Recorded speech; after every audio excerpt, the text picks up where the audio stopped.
Good morning.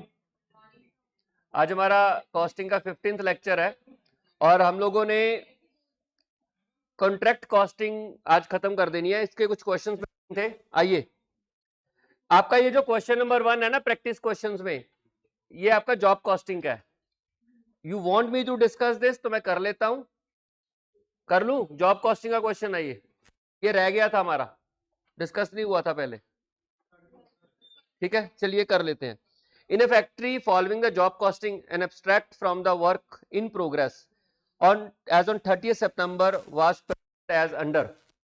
देखिए, आपके पास ये 3 काम है जो सितंबर में WIP में, यानी कि जो सितंबर मंथ में शुरू हुई और सितंबर मंथ के एंड तक इनकम्प्लीट रही, इसलिए उन्हें WIP बोल दिया गया। ठीक है, इनके ऊपर अक्टूबर में और खर्चा हुआ, तो मटेरियल यूज इन अक्टूबर, ये अक्टूबर में खर्चा हुआ, और फिर ये अक्टूबर में लेबर का खर्चा हुआ। ये ओवरहेड्स के बारे में जानकारी है अक्टूबर की, अक्टूबर में क्या हुआ, और एंड में जाके बोल दिया कि आपको जो कंप्लीट जॉब्स हुई है ना, दीज 3 जॉब्स की कॉस्ट कैलकुलेट करो। यानी कि जॉब्स के ऊपर 2 महीनों में खर्चा हुआ, कुछ खर्चा सितंबर में हो गया, कुछ अक्टूबर में हो गया। तो सितंबर का खर्चा तो दिया हुआ है, कितना हुआ है, अक्टूबर का खर्चा निकालना है, जोड़ना है और टोटल कॉस्ट ऑफ जॉब निकाल लेनी है।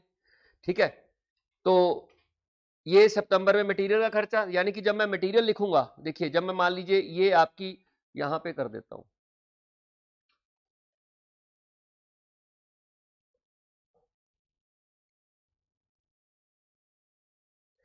ये आपकी जॉब नंबर 115 है, 118 और 120 है शायद।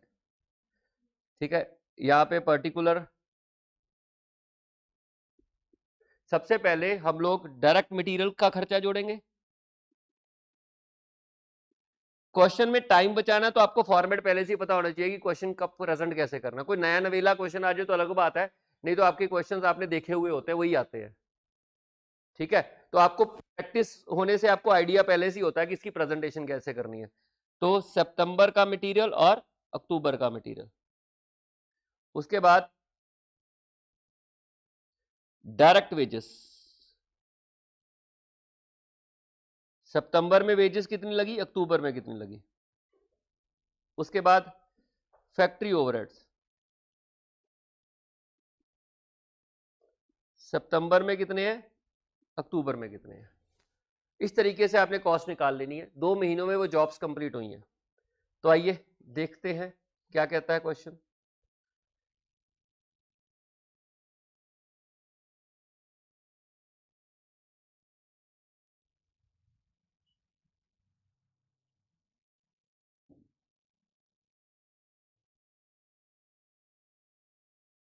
ये रहा, सितंबर में जॉब नंबर 115 पे 1300 का मटेरियल लगा हुआ है, और 118 पे 810 का मटेरियल लगा हुआ है, और 120 का 765 का मटेरियल लगा हुआ है। ठीक है, तो 13 बताना जरा, 1325, 810 और 765।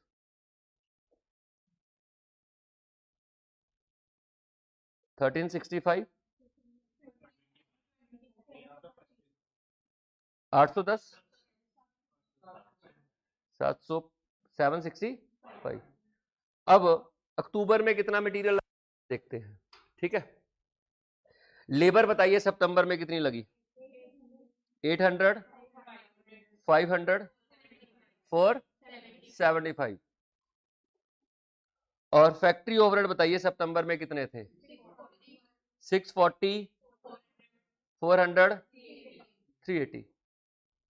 अक्टूबर की हमें ढूंढनी है। जो नीचे जानकारी क्वेश्चन में दिया ना, वो अक्टूबर के लिए दिया सारी की सारी। चलिए क्या दिया है अक्टूबर में, ये हुआ कि मटेरियल रिक्विजिशन नंबर दे रखे हैं। Material requisition I hope you all know क्या होती हैं, कि जो मटेरियल की रिक्वेस्ट आती है ना फैक्ट्री से स्टोर रूम को, उसका नंबर है मटेरियल रिक्विजिशन नंबर 54, 55, 56, 57, 58 एंड 59। कहते हैं कि 54 मटेरियल रिक्वेस्ट थी, वो जॉब नंबर 118 के लिए थी। ठीक है, जॉब नंबर 118 के लिए मटेरियल की रिक्वेस्ट थी, जो कि 300 था। और फिर एक मटेरियल की जो रिक्विजिशन नंबर 55 है, वो भी जॉब नंबर 118 के लिए थी, उसकी कॉस्ट थी 425। और जो मटेरियल रिक्वेस्ट नंबर 56 थी, वो भी 118 नंबर जॉब के लिए थी, यानी कि 515। उसका खर्चा था। 57 जो मटेरियल रिक्वेस्ट थी वो जॉब नंबर 120 के लिए थी, इनकी तो जरूरत ही नहीं है, इनको इनकी तो कॉस्ट करनी नहीं हमें, ठीक है। उसके बाद लेबर की बात करते हैं, ठीक है। लेबर मटेरियल से रिगार्डिंग ना नीचे जानकारी दी हुई है कुछ, पहले मटेरियल की बात कर लेते हैं। A shop credit slip was issued in October that material issued under requisition number 54 was return back to the store as not being suitable, यानी कि ये वाला मटेरियल वापस कर दिया गया, तो इसको भी हम कॉस्ट में काउंट नहीं करेंगे, ये तो वापस हो गया, ठीक है। उसके बाद उनका कहना है कि a material transfer note issue किया गया जिसके मुताबिक कि मटेरियल जो रेक्विजिशन नंबर 55 के अंदर इशू हुआ था जॉब नंबर 118 के लिए, वो ट्रांसफर कर दिया गया जॉब नंबर 124 को, तो यानी कि 118 में ये मटेरियल भी ऐड नहीं होगा, ये 124 में चला जाएगा, बस 124 की कॉस्ट हमें कैलकुलेट ही नहीं करनी है, ठीक है। उसके बाद बाकी तो उसके बारे में है, लेबर और ओवरहेड्स के बारे में है, ठीक है। तो मतलब मटेरियल में 118 में अक्टूबर में 515, 120 में 665 और जो 115 में दिया नहीं हुआ तो वहां मटेरियल यूज ही नहीं हुआ, तो ये रहा। अक्टूबर में मटेरियल कितना हुआ, यहां डैश, ठीक है। जॉब नंबर 115 पे अक्टूबर में कोई मटेरियल इश्यू नहीं हुआ। 118 में कितना हुआ, 515 और 665, ठीक, ये मटेरियल का खर्चा हो गया। उसके बाद आगे चलते हैं, लेबर की बात करते हैं। लेबर हमें ये वाला हो गया, लेबर हमें ऑलरेडी पता है 800,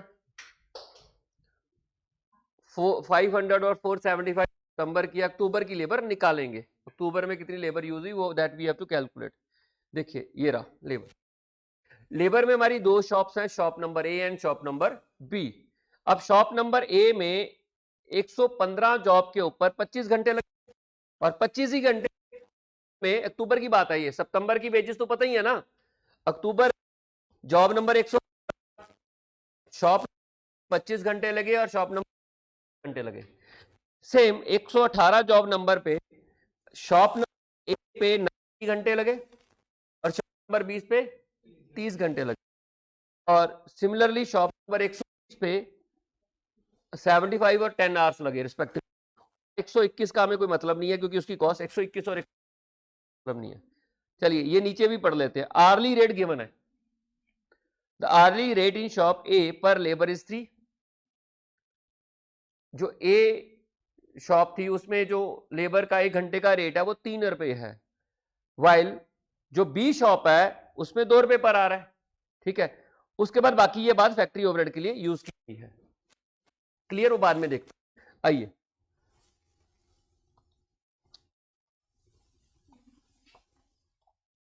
तो बताइए जरा, 25 घंटे लगे थे, 25 घंटे लगे ए में इंटू 3 और 25 घंटे लगे बी में इंटू 2, तो कितना बना 125 वेजेस। सो जॉब नंबर 15 पे आ गई अक्टूबर में, ठीक है जी। और 118 पे बताइए कितने, शॉप नंबर ए में कितने घंटे लगे, 90 इंटू 3 प्लस 30 इंटू 2, तो कितना हो गया 330, ठीक है जी। सिमिलरली जॉब नंबर 120 के ऊपर कितने, शॉप ए में कितने, हाँ जी 75 इंटू 3 प्लस 10 इंटू 2, 245।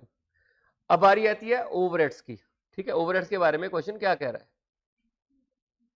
कहता है कि the factory overhead is applied, ध्यान देना, the factory overhead, overhead recovered किए जाते हैं, ये तो बात मानते हो ना, कॉस्ट में ओवरहेड का रिकवरी रेट यूज होता है। The factory overhead is applied at the same rate as in September, और कहते हैं जॉब नंबर 115, 118 और 120 वर्क कंप्लीटेड। कहता है कि जो सितंबर में रेट था वही रेट हम अक्टूबर में लगाएंगे, ये रहा फैक्ट्री ओवरहेड। अब ओवरहेड जो होते हैं वो जनरली वेजेस पे रिकवर होते हैं, अब वेजेस के संबंधित यहाँ पे दो तरीके का वो है, या तो ये लेबर कॉस्ट पे रिकवर हुए होंगे या पर आर पे रिकवर हुए होंगे। तो जिससे रेट कांस्टेंट आ रहा है वो उठा लेते हैं, पर आर चेक करते हैं। 640 divide by 400 are 1.6, 400 divide by 240 1.6, 380 divide by 300 कितना? तो मतलब ये नहीं है बेस, मतलब this is not the base. ठीक है, लेबर कॉस्ट देख लेते हैं। कॉस्ट पे परसेंटेज में आएगा 80%, अगला भी 80%, अगला भी 80%, यानी कि ये वेजेस पे परसेंटेज है। Factory overhead is percentage on factory on direct wages 80%, तो वही लगा देते हैं। तो इसका 80% 100, इसका 80% 264 और इसका 80% 196। ठीक है जी। उसके बाद चलते हैं इधर, नेक्स्ट क्या दिया हुआ है। ये जानकारी यूजलेस है, जो ये जानकारी दी है ना, बोलोगे क्या करनी है, कुछ नहीं करनी।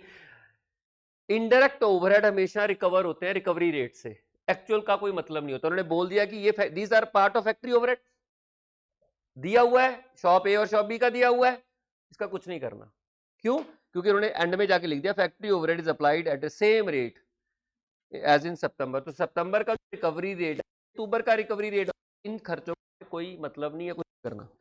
उसके बाद यू, और वैसे भी आपको याद होगा कि एक्चुअल ओवरहेड हमें कंसीडर नहीं कर रहे होते कॉस्ट शीट में।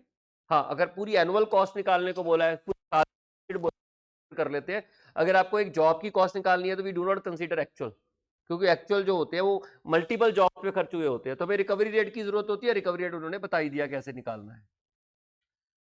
You are asked to compute the factory cost of a completed job if there is practice of the management to put a 10% on factory cost to cover the administration and selling overhead and invoice the job to the customer on total cost plus % basis। तो इसका मतलब ये हो गया, ये आपकी factory cost आगे जोड़ा जाए तो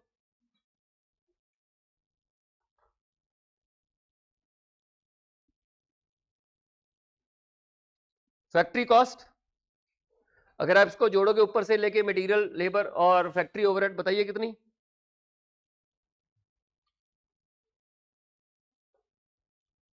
1325 प्लस 800 प्लस 125 प्लस 640 प्लस 100 2990। उसके बाद 810 plus 515 plus 500 plus 330 plus 400 plus 264 2819। फिर देन 765 665 475 245 380 एंड 196 2726। ठीक है, उसके बाद selling and administrative overhead 10% of this 299 282 273। Cost of sale, हाँ जी 3289 3101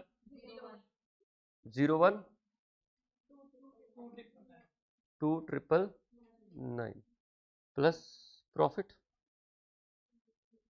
eight the rate of 20% on sale और कॉस्ट 20%। इसका 20% बताइए,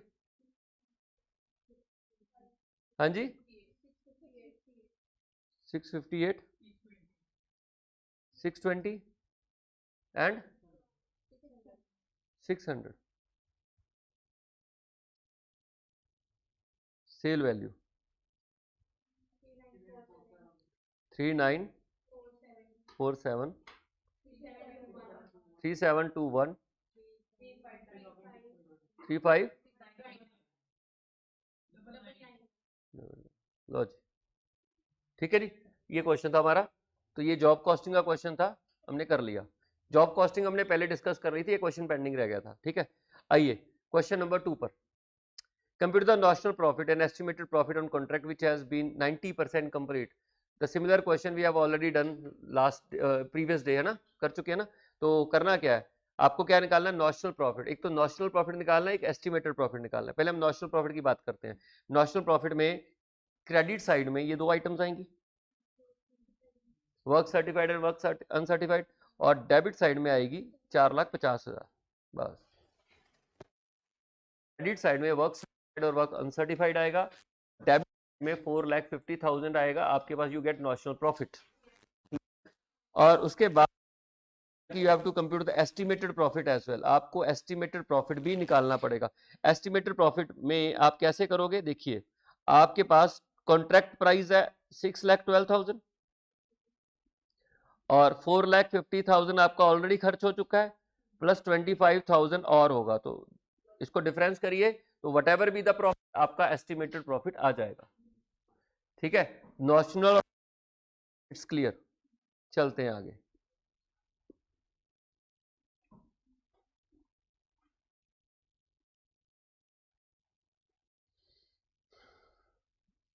next,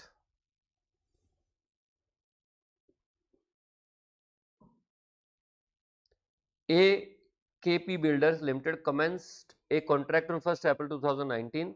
The total contract was for 5 lakh. 5 lakh के लिए total contract था. Actual expenditure for the period from the 1st April 2019 to 31st December 2020 and estimated expenditure for the next 9 months given है. यानी कि 1 अप्रैल को आपका कॉन्ट्रैक्ट शुरू हुआ, ठीक है।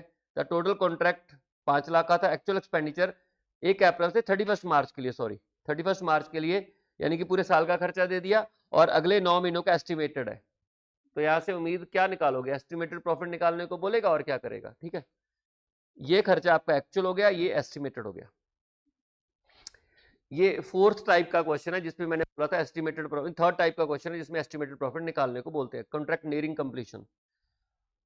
कहते हैं कि ये part of the material was unsuitable and sold for 18,125, cost being 15,000 and part of the plant was scrapped and disposed of for rupees this 2,875।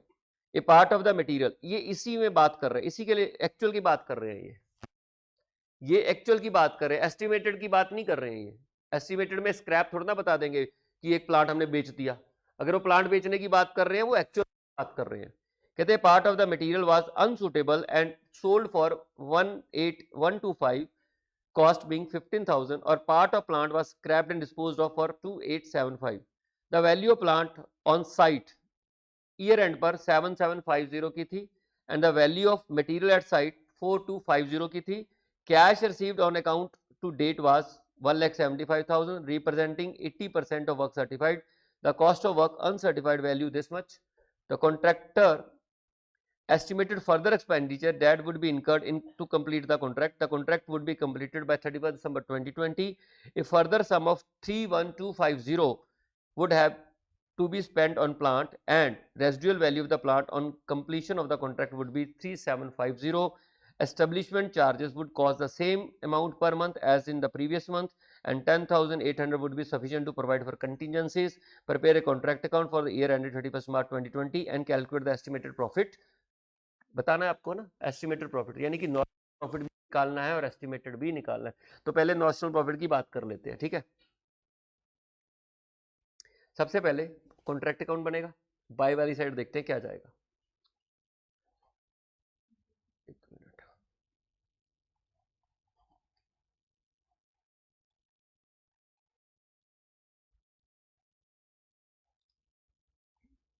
Bye वाली साइड जाएगा work certified and work uncertified. ये रहा आपका uncertified और cash receive on account of account to date was this much, जो कि 80% है। 1,75,000 को 0.80 से डिवाइड करना, 218, तो this is 21 lakh, sorry 2,18,750 is value of work certified और this is the value of work uncertified. तो कॉन्ट्रैक्ट अकाउंट की बाकी साइड में ही चला जाएगा, ठीक है। अब डेबिट साइड के खर्चे देखते हैं। सबसे पहले बात करते हैं, मटेरियल इशू किया गया था 90,000 का, ओपनिंग कोई नहीं था। इस मटेरियल में से ध्यान दो, इस मटेरियल में से एक मटेरियल को बेच दिया गया, 15,000 की कॉस्ट थी, यानी कि 90,000 में से 15 कंज्यूम ही लोगे ना आप, ठीक है।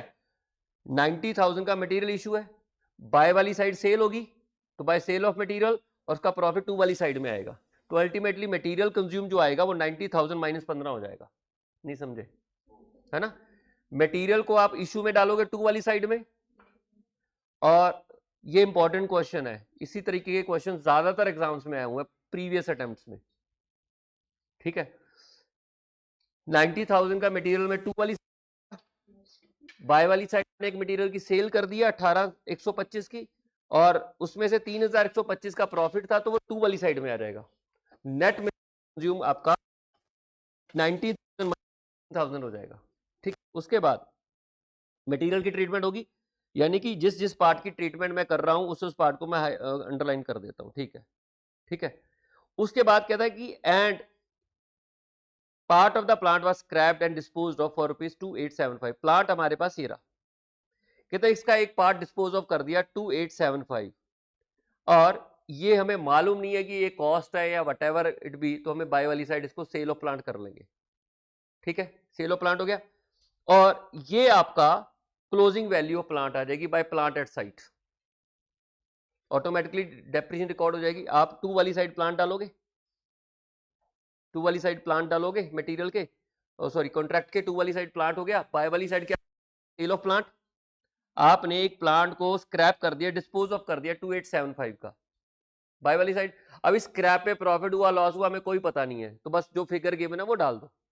और कहता है कि ईयर एंड पर 31 मार्च 2020 पर आपका जो प्लांट है उसके एट साइट 7750 आई, ये WDV है, ठीक है। तो ऑटोमेटिकली प्लांट डेबिट साइड में आया आपका 25,000 का, क्रेडिट साइड में 5 की, प्लांट एट साइट आ गया 7750 का, रिकॉर्ड होगी, ऑटोमेटिकली डिफरेंस डेप्रिसिएशन का आ गया। उसके बाद मटेरियल एट साइड 4250, ये भी बाय वाली साइड आ जाएगा, तो मटेरियल कंज्यूम और कम हो जाएगा, ओके। तो यानी कि ये हो गया, प्लांट की भी ट्रीटमेंट भी हमने कर दी। उसके बाद आती है वेजेस, वेजेस में आपने दोनों को जोड़ लेना है, एक्चुअल को, ठीक है। 6250 एंड 75,000 जोड़ लोगे। उसके बाद सन्ड्री एक्सपेंसेस माइनस कर दोगे, इन दोनों में से 7250 माइनस 625, प्रीपेड अब माइनस हो जाएगा, सन्ड्री एक्सपेंसेस रिकॉर्ड हो जाएंगे। उसके बाद एस्टेब्लिशमेंट चार्जेस रिकॉर्ड हो जाएंगे 12 महीनों के, ठीक है। तो ये आपका जो डिफरेंस आएगा, यू विल गेट नॉशनल, आपका वर्क सर्टिफाइड और अनसर्टिफाइड आएगा। मटेरियल की बात करेंगे, ट्रांजैक्शंस हैं, एक तो आप मटेरियल इशू कर रहे हो टू वाली साइड में, एक मटेरियल सेल कर रहे हो उस पर प्रॉफिट रिकॉर्ड कर रहे हो, और मटेरियल एट साइड भी है बाय वाली साइड पे, ठीक है। उसके बाद प्लांट की बात कर रहे हो, प्लांट में भी दो ट्रांजैक्शंस हैं, एक तो आपके पास प्लांट इशू है और प्लांट एट साइड बाय वाली साइड। उसके बाद वेजेस, टोटल वेजेस पेड और आउटस्टैंडिंग जोड़ के आपको टोटल वेजेस रिकॉर्ड करनी है, सन्डे जितनी आपने पे की है उसमें से जो प्रीपेड वाला पार्ट है माइनस हो जाएगा, और एस्टेब्लिशमेंट चार्जेस रिकॉर्ड हो जाएंगे। तो अल्टीमेटली जो डिफरेंस आएगा that you will not profit, ठीक है। चेक कर लेते हैं थर्ड पे, थर्ड हमारा आंसर थर्ड, ये रहा। मटेरियल इशू 90,000, मटेरियल सेल किया, इस सेल पे आपको प्रॉफिट हुआ होगा, प्रॉफिट कहाँ है, ये रहा, ठीक है। मटेरियल हो गया, और एट साइड भी है, मटेरियल एट साइड भी है, ये रहा मटेरियल। प्लांट की बात करते हैं, प्लांट ये रहा इशू, प्लांट सोल्ड हो गया और प्लांट एट साइड, ठीक है। वेजेस दोनों ले लिए थे हमने, उसके बाद सन्ड्री एक्सपेंसेस ये भी दोनों ले लिए थे, एस्टेब्लिशमेंट चार्जेस हो गए थे, और ये हमने निकाल लिया था सर्टिफाइड और अनसर्टिफाइड, ये भी हो गया था, ठीक है। तो हमारे पास ये आपका नॉशनल प्रॉफिट आ गया, ठीक। पहला पार्ट हो गया। अब सेकंड पार्ट में अगर आप तरीके से करोगे ना तो क्वेश्चन सिंपल से लॉजिक फॉलो करोगे तो हो जाएगा। पी एंड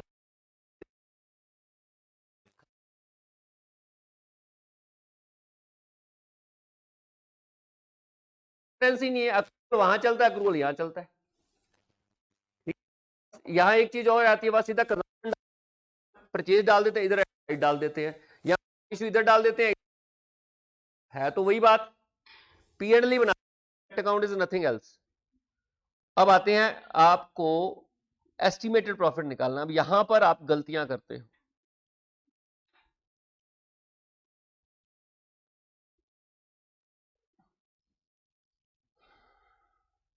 पहले हम देखो, एस्टिमेटेड प्रॉफिट के लिए टोटल रेवेन्यू चाहिए। टोटल रेवेन्यू ऑलरेडी पता है आपको, कहां से पता होगा बताइए।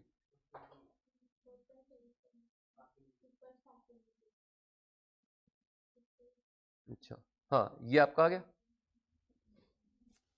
अब हमने खर्चे रिकॉर्ड करने हैं, present plus estimated, actual plus estimated करते जाइए, एंड में जो बचेगा वो प्रॉफिट बचेगा, एस्टिमेटेड प्रॉफिट आपका आ जाएगा। सबसे पहले हम शुरू करते हैं मटेरियल से। मटेरियल में मैं यहां लिख दूं, ठीक है, 90,000 एक आएगा, ठीक है। उसमें से जो सेल होगी 15,000 वो कर दिया मैंने, ठीक है। ये मटेरियल पहले साल का, ठीक है, प्लस आपका 85750 ये दूसरे साल का, दिस इज मटेरियल। आप बोलोगे सर क्लोजिंग स्टॉक का कुछ नहीं किया। क्लोजिंग यहां ट्रीट करके यहां भी ट्रीट करना पड़ेगा, यहां माइनस करूंगा या ऐड करूंगा तो उसको मैंने हटा ही दिया, तो कंज्यूम हुआ ही है ना, ठीक है। जो दोनों सालों के एंड पर मटेरियल बचेगा वो माइनस कर देते हैं। देखिए दोनों सालों के एंड पर मटेरियल कितना बचा, 31 दिसंबर 20 के तक, आई थिंक वो तो है ही नहीं,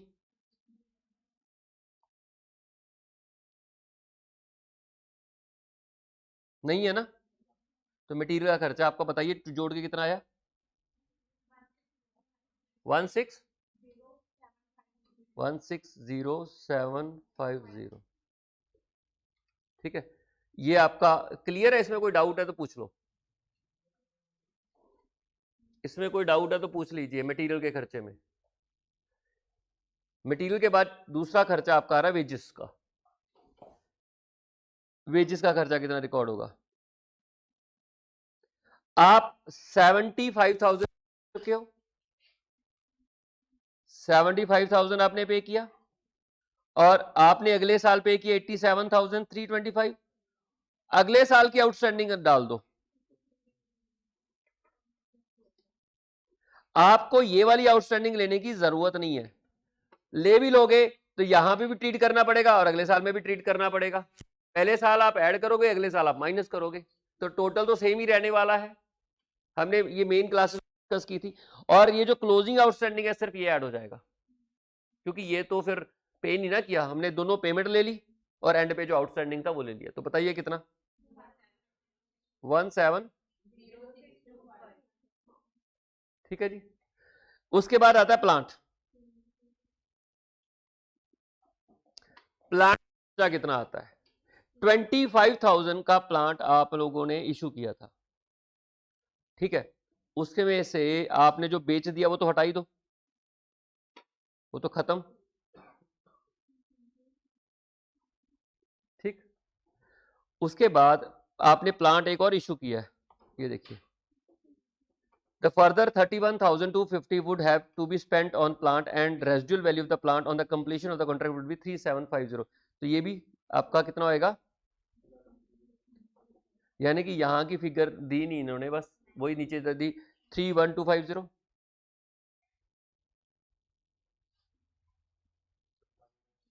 माइनस जो इसकी रेजिडुअल वैल्यू है।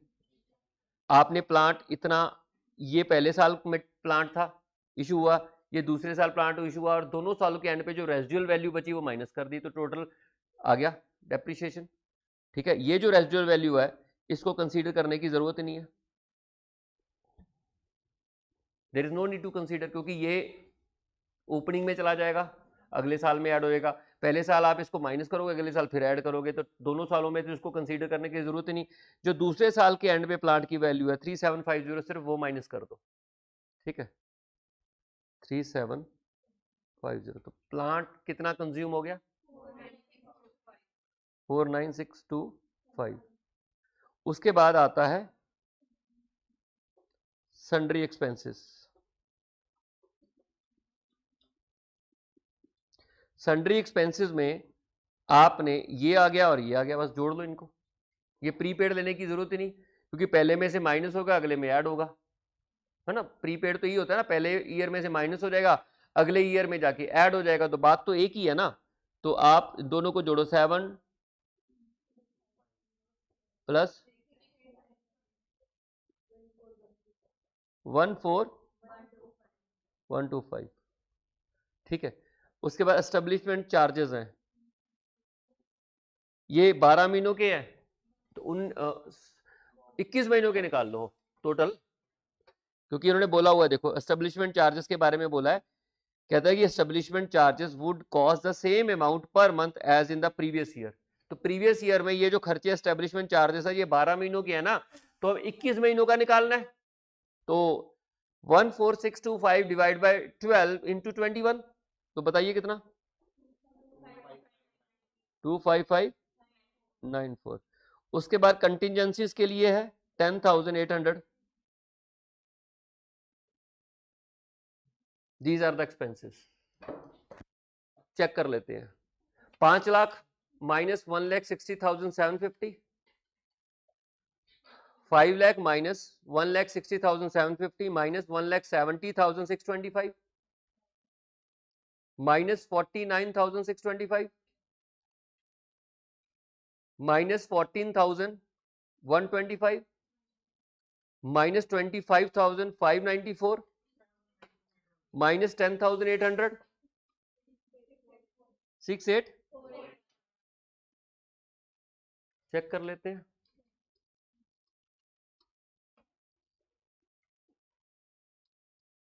ठीक है जी, 68481 is the balancing figure. I hope आपको ये क्लियर हो गया। उन्होंने एस्टिमेट किया है, सारे खर्चे जोड़ दिए और सेल कॉन्ट्रैक्ट प्राइस ऊपर दिखा के सारे खर्चे माइनस कर दो, तो भी आ जाएगा एस्टिमेटेड प्रॉफिट। ठीक है, तो ऐसा क्वेश्चन पेपर में आता है अक्सर। उसके बाद आते हैं क्वेश्चन नंबर 4 पर। RST Consulting Limited commenced a contract on 1st January 2019. The total contract was for 49,21,875. Actual expenditure for the month for the period is April 1, 2019 to March 31, 2020, and estimated expenditure for April 1, 2020 to September 30, 2020 are given below. ठीक है, तो मतलब ये हो गया कि actual expenditure मतलब वही आ गया, यहां पर भी एस्टिमेटेड निकालना है। ठीक है, आपका 1 अप्रैल से लेके 31 मार्च तक 12 महीने हो गए हैं, और फर्दर 1 अप्रैल से लेके 30 सितंबर तक 6 महीने हो गए हैं, तो 12 से 18 महीनों की कहानी है। कॉन्ट्रैक्ट 18 महीने चलता है, 18 महीनों का खर्चा आपने रिकॉर्ड करना है। क्लियर है? चलिए, the plant is subject to annual depreciation of 25%। अच्छा, निकालना क्या है?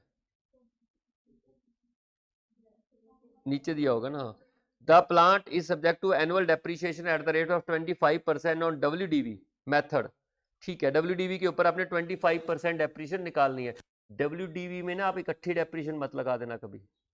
अगर उन्होंने एस्टिमेटेड बोला है तो पहले 1 साल की लगेगी, फिर जो WDV आएगा फिर आगे 6 महीने की लगेगी।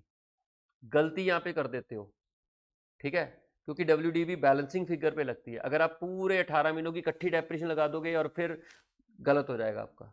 ठीक है, इस चीज का ख्याल रखना है यहाँ पर। Contract account, prepare contract account for the year ended और एस्टिमेटेड प्रॉफिट। तो आइए पहले कॉन्ट्रैक्ट अकाउंट बात कर लेते हैं। कॉन्ट्रैक्ट अकाउंट में आपके बाय वाली साइड जाएगा work certified and work uncertified side जाएगा। ठीक है, मटेरियल इशू किया है, ये डेबिट वाली साइड जाएगा। मटेरियल से संबंधित मटेरियल एट साइट होगा, ये बाय वाली साइड जाएगा। ठीक है, क्लियर, बाय वाली साइड जाएगा। ये आपका क्रेडिट होगा, ये क्रेडिट होगा, ये क्रेडिट होगा, ये आपका डेबिट होगा, ये एक मिनट, ये माइनस प्लस, ये डेबिट होगा, ठीक है, प्लस माइनस प्लस, ठीक, करंट ईयर का, ओके। वेजेस पेड होगा, प्रीपेड जो होगा वो माइनस होगा, आउटस्टैंडिंग प्लस होगा। प्लांट परचेज डेबिट होगा, या सीधी डेप्रिसिएशन लगा दो आप 25% इंटू 25% डेबिट होगा। प्लांट खरीदा है, पूरे साल की डेप्रिसिएशन लग जाएगी ना 25%। एक्सपेंसेस में आपका ये प्लस होगा, ये माइनस होएगा, ये प्लस होएगा, सॉरी उल्टा बोल दिया मैंने, ये आपका माइनस, सॉरी ये आपका माइनस प्लस, हाँ ये माइनस, क्लियर। और प्लांट रिटर्न टू स्टोर, अच्छा सुनो, प्लांट परचेज में से पहले आप 30 सितंबर को ये वापस कर रहे हो ना, तो डेप्रिसिएशन कैसे निकलेगी, देखो प्लांट डेप्रिसिएशन मैं यहां निकाल के दिखा देता हूं। आपने 4 लाख के 2 हिस्से कर दिए, एक 3 लाख वाला प्लांट है और एक 1 लाख है। जो 3 लाख है इसके ऊपर 25% पूरे साल की डेप्रिसिएशन आएगी 75,000, क्योंकि पूरा साल यूज करेंगे। और जो 1 लाख वाला सिर्फ 6 महीने यूज हो रहा है, 9 महीने, 6 के 9, 1 अप्रैल को शुरू हो रहा है, हाँ, तो इसके ऊपर कहता है कि 1 लाख की कॉस्ट थी, हमने उसको वापस कर दिया, ठीक है, स्टोर में वापस कर दिया, तो इसका 12.5%,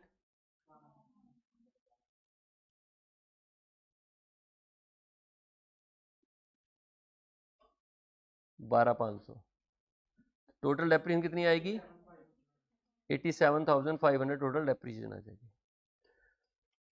आई थिंक बाकी सारी चीजें हो गई हैं, ठीक है, आइए देख लेते हैं।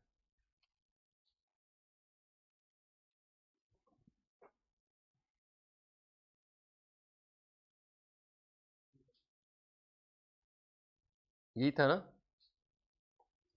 इश्यू हो गया एट साइट यहाँ रहा, ठीक है।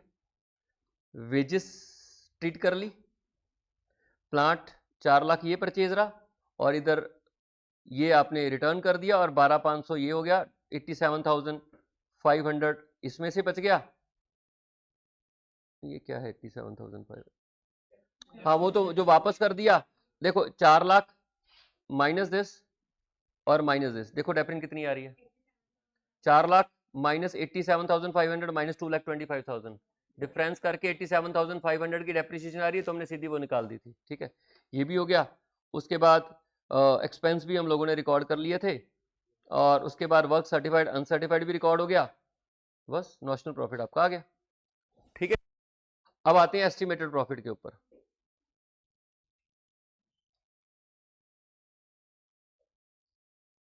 एस्टिमेटेड प्रॉफिट में सबसे पहले सेल आपको मालूम है, सेल कितनी है बताना जरा, 49 लाख है, 49, ठीक है। खर्चे की बात करते हैं, मटीरियल यहां से क्वेश्चन सोल्यूशन से उठा लिया, ये मटीरियल दिस प्लस दिस, ये दोनों का मटीरियल का खर्चा आ रहा है, दोनों को जोड़ दो, कितना आया जोड़ के, 7,76,250 प्लस 12,99,375 आपका मटीरियल का खर्चा हो गया, ठीक है। और एंड पे कोई ये माइनस हो जाएगा 42,500, ओके। मटेरियल का खर्चा आ गया, दोनों को जोड़ दिया और 42,500 माइनस कर दिया।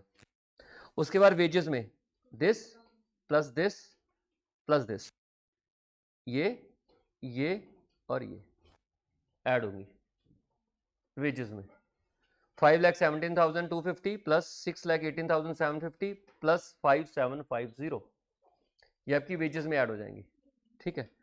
प्लांट की बात, प्लांट में 2 प्लांट है, एक तो 1 लाख है, उसके ऊपर डेप्रिसिएशन हमने 12,500 लगा दी, और दूसरा है 3 लाख का, 3 लाख में पहले साल की डेप्रिसिएशन आएगी और दूसरे साल की डेप्रिसिएशन आएगी।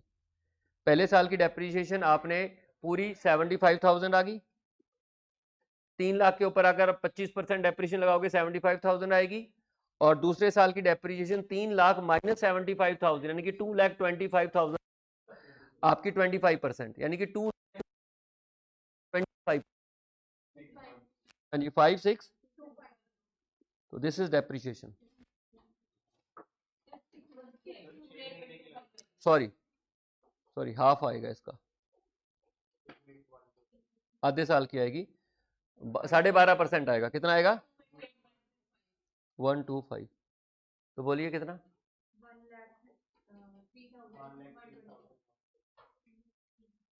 ठीक है जी तो प्लांट हो गया हमारा उसके बाद एक्सपेंसेस की बात करते हैं एक्सपेंसेस में आपका ये फिगर आएगी और ये आएगी ऐड होंगे ठीक है जी एक्सपेंसेस में आपका 2,25,000 आएगा प्लस 3,75,000 आएगा और 10,000 आपका जो आउटस्टैंडिंग है वो ऐड हो जाएगा ठीक है उसके बाद प्लांट हो चुका है बस तो आपका जो आप एस्टिमेटेड प्रॉफिट आ जाएगा क्लियर तो this is all about this question एक पेपर का क्वेश्चन पेंडिंग है अभी कर लेते हैं ठीक है जल्दी से ये रहा ये नहीं था ये रहा ये है ठीक है ये हमारे नए नोट है उसमें डाल दिया था क्वेश्चन नंबर 11 यही था है ना तो इसको कर लेते हैं कहते हैं W limited under took a contract for rupees 5 lakh 1 जुलाई 2019 1 जुलाई 2019 को आपने कॉन्ट्रैक्ट लिया और 30 जून 2020 को जब क्लोज हुई बुक्स यानी कि 1 जुलाई से 30 जून तक ईयर चलता है ये डिटेल हुई थी मटेरियल परचेज किया हमने 1 लाख का वेजेस आपकी 45,000 के थे जनरल एक्सपेंसेस आपके 10,000 के थे मटेरियल ये आपका एट साइट हो गया ईयर एंड पर और ये वेजेस आउटस्टैंडिंग होगी ऐड हो जाएंगी वेजेस में ठीक है वर्क सर्टिफाइड अनसर्टिफाइड गिवन है और कैश रिसीव भी गिवन है तो ये तो नॉर्मल इंफॉर्मेशन है the above contract contain escalation clause which read as follow इसमें एक्सक्लेशन क्लॉज है in the event of increase in price of material and rate of wages by more than 5%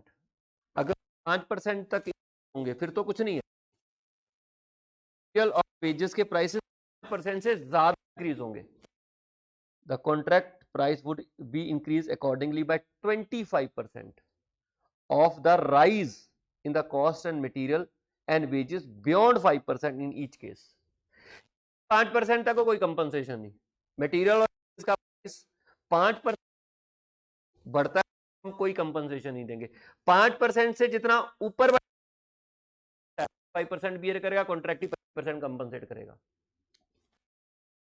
जितना बढ़ेगा ठीक है It was found, अब ये real situation they the It was found that since the date of signing the agreement, the price of material and wages rate increased by 25%, यानी कि increased है ये increased है तो कहते the value of work certified does not take into account the effect of above. Calculate the value of work certified after taking the effect of escalation clause as on 30 June work certified निकालना है और कुछ नहीं निकालना तो पहले देखते हैं इंक्रीज कितना है वर्किंग नोट में calculation of increase in material prices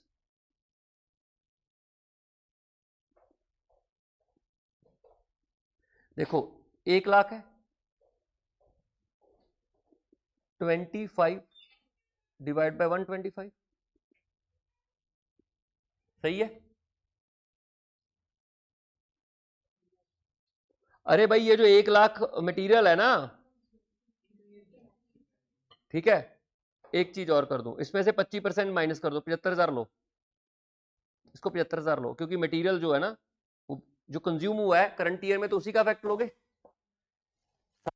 ना इतना मटेरियल जिस साल फैक्टर लेते जाएंगे तो यहां पर एक मिनट मैं आपको ना यहीं कर देता हूं यहां प्रॉपर कर देता हूं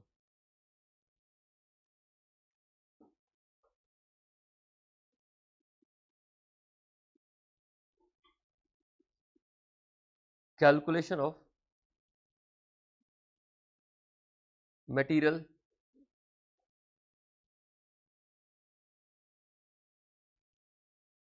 एस्केलेशन क्लॉज इन मटेरियल कॉस्ट ठीक है जी मटेरियल कंज्यूम कितना हुआ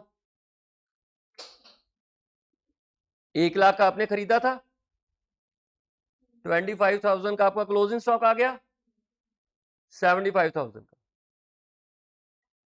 इंक्रीज इन मटेरियल कॉस्ट। कहता है कि 25% रेट बढ़े हैं, तो ये जो 75,000 है ये 125% ऑफ ओरिजिनल रेट होंगे। 75,000 को अगर मैं 100/125 करूं तो ओरिजिनल रेट आ जाएंगे। इसमें 25% ऑलरेडी शामिल होगा, क्लियर। इसका 25% लेंगे, ये इंक्रीज आ गया 15,000 अमाउंट ऑफ एस्केलेशन क्लॉज। कहता कि जो 5% से ज्यादा बड़ा है उसका 25% देंगे, तो मतलब 15,000 का 95% लेंगे। सॉरी, इट्स नॉट 95%, एक मिनट, 15,000 बड़ा है -7, ये बताना कितना बना, 60,000। ओरिजिनल कॉस्ट 60,000 थी, ओरिजिनल कॉस्ट 60,000 थी, तो 60,000 का 5% अगर बढ़ता है तो कंपनसेट करना ही नहीं था हमने। ओरिजिनली आपका कॉस्ट 60,000 था ना, कहते 60,000 तक तो कोई कंपनसेशन नहीं, का 5% बढ़ जाए तो भी कोई कंपनसेशन नहीं, तो 60,000 का 5% 3, तो 12,000 का सिर्फ आपको 25% कंपनसेशन मिलेगा, यानी कि 3,000 मटेरियल में एस्केलेशन क्लॉज रहेगा। ठीक है जी, मटेरियल में एस्केलेशन क्लॉज में सिर्फ 3,000 जुड़ेगा। कैसे, हमने मटेरियल कंज्यूम निकाल लिया 75,000, इंक्रीज इन मटेरियल कॉस्ट 15,000 है, तो यानी कि ओरिजिनल के 60,000। अगर मान लो प्राइस ना बढ़ते तो मटेरियल की कॉस्ट कितनी थी, 60,000 होनी थी ना। अगर प्राइसेस ना बढ़ते मटेरियल की कॉस्ट 60,000 होनी थी। कहते 5% तक तो हम ही आपको कंपनसेट करेंगे, यानी कि 63,000 तक अगर प्राइस होते तो हम कंपनसेट ना करते। अगर 63 से ऊपर बढ़ेंगे तो कंपनसेट करेंगे। ऊपर वाले पार्ट के लिए सिर्फ 25%, तो 12,000 ऊपर आ गया, 12,000 का 25% कितना बनता है, 3,000। ठीक है, कैसे, वो एक ही बात है ना, वो सीधा इंक्रीज आ जाता। तो मेरे को तो एज ए टीचर पढ़ाना है ना, एज ए स्टूडेंट करना नहीं है। नहीं, वो तो सीधा ही 15,000 आया था, ये आ जाता ना। अगर आप 20% लेते तो सीधा 15,000 आ जाता। ये सारी चीज तो करनी पड़ती ना।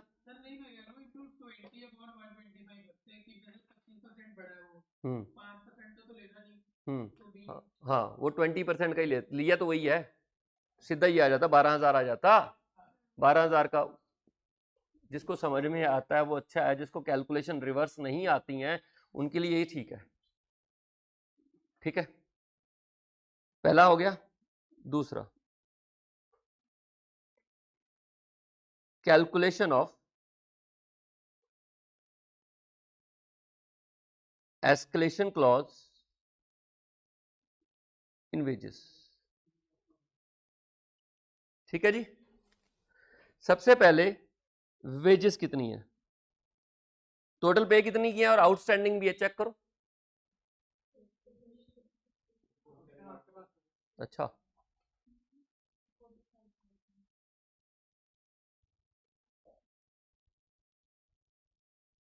ये रहा, वेजेस आपने 45,000 पे कर दी और वेजेस आउटस्टैंडिंग भी है 5,000, यानी कि टोटल वेजेस इस आपकी इस पीरियड की 50,000 की होगी। ठीक है, तो वेजेस में भी सेम ही है।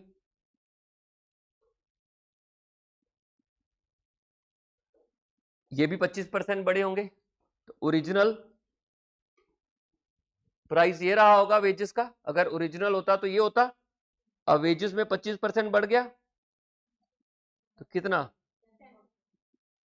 10,000। अब amount of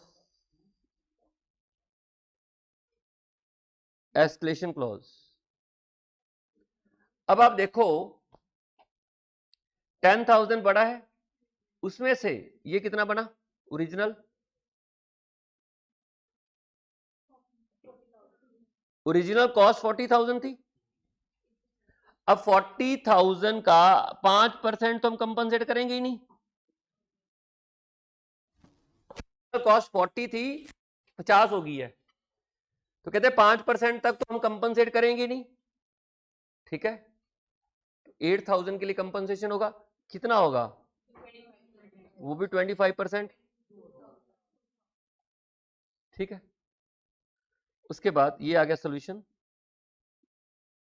value of work certified after escalation clause.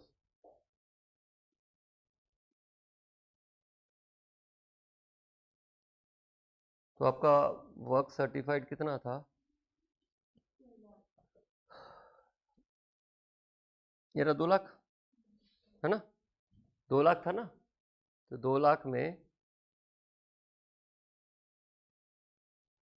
2 lakh, 2 lakh में एक 3,000 एक ऐड हो जाएगा और 2,000 एक ऐड हो जाएगा, तो 2,05,000 is the value of work certified after escalation clause, ठीक है। तो क्वेश्चन थोड़ा सा इजी था, मतलब अगर आप ध्यान से, वही है ना, पढ़ा नहीं होगा तो हुआ नहीं होगा, अगर वही पढ़ा होता तो हो जाता। इसमें इनमें कोई कॉन्ट्रैक्ट अकाउंट भी बनाना नहीं था, सिर्फ ये अमाउंट निकालनी थी, ठीक है। तो this is all about contract costing.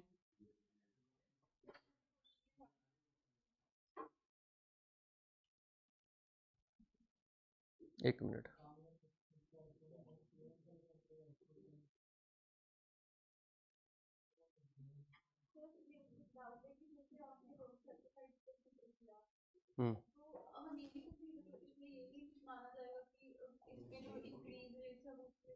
उन्होंने बोल दिया, देखो पढ़ा, पढ़ो ये लाइन,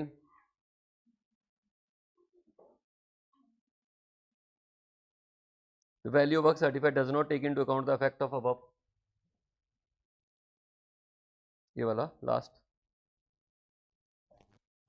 वर्क सर्टिफाइड में उसका इफेक्ट नहीं है, उन्होंने ओरिजिनल के हिसाब से निकाल दिया वर्क सर्टिफाइड, ठीक है।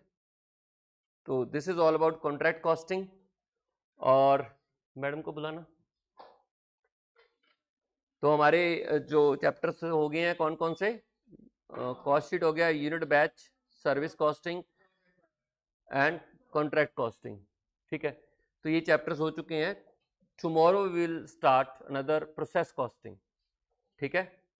प्रोसेस कॉस्टिंग में हो सकता है हमें ज़्यादा टाइम लगाना पड़े, ठीक है। प्रोसेस कॉस्टिंग हम कल की क्लास में स्टार्ट करेंगे। तो आज